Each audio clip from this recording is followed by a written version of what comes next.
দর্শক, সিরাজগঞ্জে রয়েছেন সহকর্মী নিয়াজ মোর্শেদ। আমরা সরাসরি যুক্ত হচ্ছে সেখানে। নিয়াজ, আপনি তো সিরাজগঞ্জে আছেন, সেখানে নেতাকর্মীদের উচ্ছ্বাস কেমন দেখছেন? সাধারণ মানুষের সমাগম উচ্ছ্বাস কেমন দেখছেন? আর ভোটাররা কি বলছেন জানাবেন। ধন্যবাদ। এই মুহূর্তে আমি সিরাজগঞ্জের যেখানে জনসভা হওয়ার কথা বেসিক শিল্প পার্ক সেখানে রয়েছি এবং যদি একটু বলি মঞ্চ কিন্তু পুরো প্রস্তুত হয়ে রয়েছে তারেক রহমানের জন্য এবং সেই সাথে যদি একটু বলি যে আপনি যদি জানতে চেয়েছেন যে সাধারণ যারা জনগণ নেতাকর্মী সহ ভোটাররা আসলে তাদের উপস্থিতি কেমন, কিছু কিছু নেতাকর্মী আসলে এখানে এসেছেন এবং সেই সাথে ভোটাররাও কিন্তু এসেছেন। যদি একটু বলি আসলে গ্রাম তারা আসলে আপনার তারেক রহমান এখানে কথা বলেছে ঠিক দুইটা জনসভা শুরু হওয়ার কথা এবং আমরা দেখেছি আসলে তাকে নেতাকর্মীদের যে আসলে আপনার অভ্যর্থনা নিয়ে আসলে সড়কে যে অভ্যর্থনা নেতাকর্মীরা দেয় সেটি আসলে অতিক্রম করে তার লাগে আপনার। আর সেই কারণেই কিন্তু আপনার নেতাকর্মীরা কিন্তু একটু দেরি করে আসে এবং ঠিক আমরা এর আগের যে জনসভাগুলো সেখানেও কিন্তু আমরা দেখেছি যে আসলে ঠিক 1 ঘন্টা আগেই কিন্তু পুরো জনসভা স্থল কিন্তু আপনার একেবারে জনসমুদ্রে পরিণত হয়ে যায় এবং যদি একটু বলি যে তিনি কিন্তু টানা 3 দিন যাবত আজকে সহ 3 দিন কিন্তু তারেক রহমান এই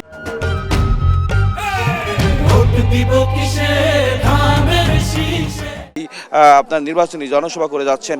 রাজশাহীর পরে আপনার নওগাঁর পরে তিনি কিন্তু বগুড়া এবং গতকালকে কিন্তু তিনি জনসভা করেছেন আপনার রংপুরে আবু সাইদের কবর জিয়ারত, সেই সাথে রংপুরে বিভিন্ন জায়গায় পথসভা এবং আমরা দেখেছি আসলে তিনি গতকাল রাতে তিনি বগুড়াতে রাত্রি যাপন করেছেন এবং রাত্রি যাপন পরে তিনি যে সকালে তিনি আসবেন আমরা দেখেছি কয়েকটা জায়গাতেই আসলে তার যারা নেতাকর্মী রয়েছেন তারা কিন্তু আসলে আপনার জনসভা এক ধরনের পথসভার মতো আয়োজন করে রেখেছে।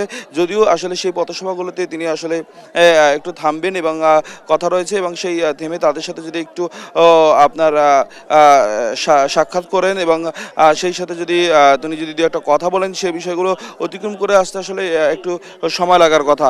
তবে এই মুহূর্তে কিন্তু আমরা দেখেছি যে তিনি যে আসনগুলোতে যাচ্ছেন সেই আসনগুলোর আসলে যতজন প্রার্থী দাঁড়িয়েছেন তাদেরকে আসলে তিনি পরিচয় করিয়ে দিচ্ছেন এবং সেই সাথে তাদের জন্য আসলে ধানের শীষের পক্ষে ভোট চান এবং সকলকে আসলে ঐক্যবদ্ধভাবে আসলে কাজ করার আহ্বানও কিন্তু তিনি জানিয়েছেন।